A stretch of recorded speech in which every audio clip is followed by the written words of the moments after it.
नमस्कार बंधुरा घरोया रान्ना बाई चैतालीते सबाइके स्वागत जानाई। सबाई केमन आछेन? आशा करछि भालो आछेन।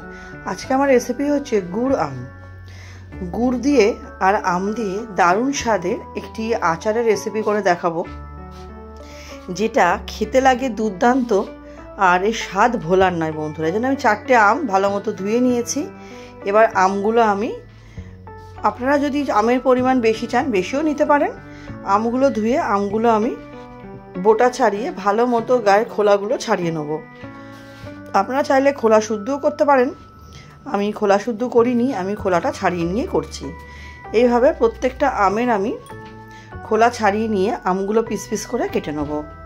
নতুন বন্ধু যারা আমার এই ছোট্ট চ্যানেলে নতুন ভিডিওটি প্রথম দেখছেন, আমার রেসিপিটা যদি সামান্য হলো ভালো লেগে থাকে চ্যানেলটি সাবস্ক্রাইব করে পাশে থাকার অনুরোধ রইল। পাশে থাকা বেল আইকনটি প্রেস করে অল নোটিফিকেশনটা অন করে নেবেন, যাতে আমি চ্যানেলে যখনই নতুন নতুন রেসিপি আপডেট করব সবার আগে আপনাদের কাছে নোটিফিকেশন পৌঁছে যাবে। এবং পুরনো বন্ধুদের অনেক ধন্যবাদ পাশে থাকার জন্য, সাপোর্ট করার জন্য। আমিও অবশ্যই আছি। আমার প্রত্যেকটা আম কাটা হয়ে গেছে, আমি আটিগুলো নিয়েছি। আপনারা চাইলে আটিগুলো বাদ দিতেই পারেন, কিন্তু আমি আটিগুলো খাবো, ব্যবহার করব, সেই জন্য আমি আটিগুলো আর বাদ দিইনি। প্রত্যেকটা আম একটা বাটির মধ্যে তুলে আমি কিন্তু আমটা এখন আর ধোবো না, আমি আগেই যা ধোবার ধুয়ে নিয়েছি। আমটাকে নুন হলুদ মাখিয়ে একটু ভালো মতো টস করে নেবো, যাতে প্রত্যেকটা আমে নুন হলুদটা ভালো মতো লেগে যায়। বন্ধুরা অবশ্যই বাড়িতে গুড় আমের রেসিপিটা অবশ্যই বানাবেন আম শেষ হয়ে যাওয়ার আগে। অসাধারণ যেমন লাগে খেতে, সেরকম বাচ্চা থেকে বড় সবাই কিন্তু খেতে পারে। এবার আমি শুকনো খোলায় 2-3 চামচ মতো মৌরি একটু নেড়ে নিচ্ছি। আমার কাছে ধনে, জিরে আর শুকনো লঙ্কা আগে থেকেই শুকনো খোলায় নেড়ে গুঁড়ো করা আছে, তাই জন্য শুধু মৌরিটা করছি। আপনাদের কাছে না থাকলে আপনারা ধনে, জিরে, মৌরি, শুকনো লঙ্কা আমের পরিমাণ অনুযায়ী শুকনো খোলায় নেড়ে গুঁড়ো করে নেবেন। এবার আমি ওটা ঠান্ডা করে রেখেছি, গ্রাইন্ড করে নেব। আর কড়াইতে সর্ষের তেল দিয়ে দিলাম, দিয়ে আমি দিয়ে দিলাম হচ্ছে 1 চামচ পাঁচফোড়ন। পাঁচফোড়নটা দেওয়ার পর দিয়ে দিলাম 2টো শুকনো লঙ্কা কেটে মাঝখান দিয়ে কেটে, দিয়ে খুব ভালো মতো আমাকে ফোড়নটা ভাজা ভাজা করে নিতে হবে। ভাজা ভাজা করতে করতে দেখবেন ফোড়ন দিয়ে একটা খুব সুন্দর কিন্তু গন্ধ আসে, সেই জন্য ফোড়নটা 30 থেকে 40 সেকেন্ড একটু ভালো মতো ভাজা ভাজা করে নেবেন। ভালো মতো ভাজা ভাজা হয়ে গেলে এর মধ্যে আমি নুন হলুদ মাখানো আমগুলো দিয়ে দিলাম। আমগুলো দিয়ে খুব ভালো মতো আমটা আমাকে ভাজা ভাজা করে নিতে হবে। লক্ষ্য রাখতে হবে যেন খুব ভাজা না হয়, হালকা একটু সাতলানো আর কি।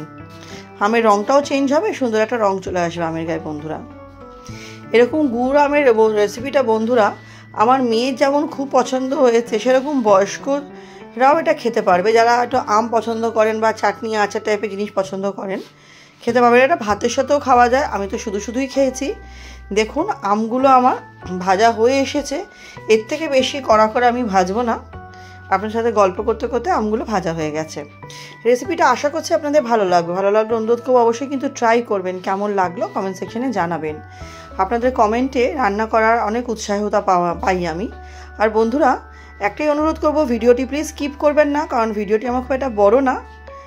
ভিডিওটি পুরোটাই দেখার চেষ্টা করবেন।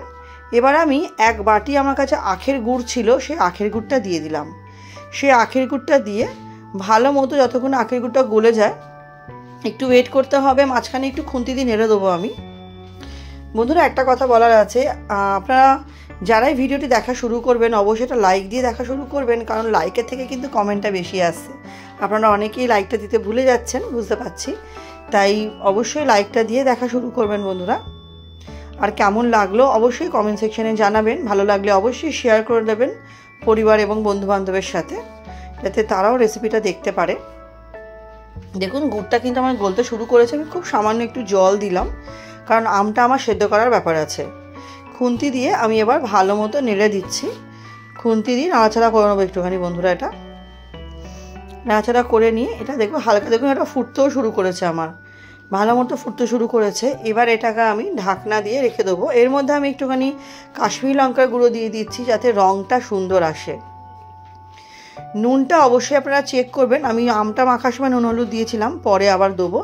দিয়ে দিলাম হচ্ছে পাতিলেবু, হাফ পাতিলেবু পুরোটাই রস দিয়ে দিলাম। তাতে কি হবে, এই আমের এই গুড় আমের আচারটা আপনারা অনেক দিন রাখতে পারবেন ফ্রিজের বাইরে, ফ্রিজেও রাখার প্রয়োজন হবে না, 1 সপ্তাহ বেশি রাখতে পারবেন ফ্রিজের বাইরে। আপনারা চাইলে অল্প একটু তেঁতুল জলে গুলে সেই কাঠটাও দিতে পারেন, তাতেও কিন্তু সুন্দর হয়, একটু টক মিষ্টি ভাব আসে। আমি যেহেতু এটা মিষ্টি করবো সেই জন্য তেঁতুলটা আর দিইনি, অল্প একটু লেবুই দিলাম। দিয়ে এটা আমি ভালো মতো ফুটতে দেবো। ভালো মতো এখন টকবক করে ফুটতে শুরু করবে। এটা আমি ঢেকে ওই মিনিট 3 মতো রাখবো, যাতে আমগুলো খুব ভালো মতো সেদ্ধ হয়।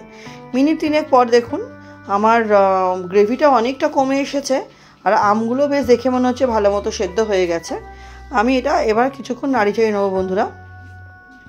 নাড়ি চাড়িয়ে নেওয়ার পর আমি আরও কিছুক্ষণ ঢেকে রেখেছিলাম, যাতে গ্রেভিটাতে ঝোলা ভাবটা যাতে একটু ঘন হয়ে আসে। আমি তো একদম ঝোল ঝোল নামাবো না। এর মধ্যে আমি যে মৌরিটা গুঁড়ো করেছিলাম সেটা হাফ দিলাম, আর ধনে জিরে আর শুকনো লঙ্কা যে গুঁড়োটা আমার কাছে ছিল সেটা দিয়ে দিলাম। মৌরিটা এখানে আমি দিয়েছি 2 চামচ মতো, আর ধনে জিরে শুকনো লঙ্কা গুঁড়োটাও দিচ্ছি 2 চামচ মতো। দিয়ে পুরো মশলাটা আমি খুব ভালো মতো খুন্তির সাহায্যে মিশিয়ে নেব। আমার কিন্তু মৌরি গুঁড়ো আরও 1 চামচের মতো আছে, সেটা আমি কিছুক্ষণ পরে দেবো। দিয়ে খুন্তির সাহায্যে খুব ভালো মতো আমি মিশিয়ে নিচ্ছি এটাকে। দেখুন কালারটা খুব সুন্দর চলে এসেছে, আর খেতেও কিন্তু দুর্দান্ত হয়েছিল বন্ধুরা। আপনারা অবশ্যই কিন্তু বাড়িতে বানিয়ে খাবেন। দেখুন ভালো মতো ফুটতে শুরু করেছে, আমি আবার কিছুক্ষণের জন্য ঢেকে দেবো এটাকে, যাতে খুব ভালো মতো মজে যায়। দেখুন দুর্দান্ত একটা কালারও এসছে, আর এটা আমার মজেও গেছে। আমি আরও কিছুক্ষণ খুন্তির সাহায্যে এটাকে নেড়ে নেবো। আমি চাইছিলাম গ্রেভিটা যাতে আরেকটু শুকানো যায়। আমি এবার যে বাকি আমার মৌরিটা মানে ড্রাই রোস্ট করে গুঁড়ো করা আছে সেটা আমি দিয়ে দিলাম। দিয়ে আরও কিছুক্ষণ ভালো মতো এটাকে আমি মিশিয়ে নেব। পুরো মৌরিটাই ভালো মতো মিশিয়ে নেবো বন্ধুরা খুন্তির সাহায্যে। আর লাস্টে আমি অবশ্যই নুনটা একবার চেক করে নুন দিয়ে দেবো। নুনটা না দিলে তো ব্যালেন্সটা আসবে না। ভালো মতো খুন্তির সাহায্যে নাড়িয়ে চাড়িয়ে নিয়ে আমি কিছুক্ষণ এটাকে ফুটতে দেবো। এটা ভালো মতো ফুটলে তবে গ্রেভিটা একটু কমে আসবে, তবে বেশি গ্রেভি করানোর দরকার নেই, কারণ যখন ঠান্ডা হয়ে যায় না তখন অনেকটা ঘন হয়ে যায়। আমি কিছুক্ষণ যেন ঢেকে রাখলাম এটাকে, ওই মিনিট 4-5-এর জন্য দেখুন ঢেকে রেখেছি। তারপর দেখুন এটা হয়ে গেছে। এবার আমি কথা মতো নুনটাও মিশিয়ে দিলাম। নুনটা মিশিয়ে দিয়ে আমি আরেকবার খুন্তির সাহায্যে ভালো মতো এটাকে মিশিয়ে নেবো বন্ধুরা। রেসিপিটা কেমন লাগলো অবশ্যই কিন্তু জানাবেন, জানাতে কিন্তু ভুলবেন না। আপনাদের কমেন্টের আমি অপেক্ষায় থাকবো। এরপর সাইডে যেটুকু লেগে আছে খুন্তির সাহায্যে সেটাও আমি নাড়িয়ে নিলাম। ভালো মতো নাড়িয়ে ছাড়িয়ে নিয়ে এটা আমি আরও কিছুক্ষণ রাখবো আগুনে, যাতে আরও কিছুক্ষণ একটু ফোটে।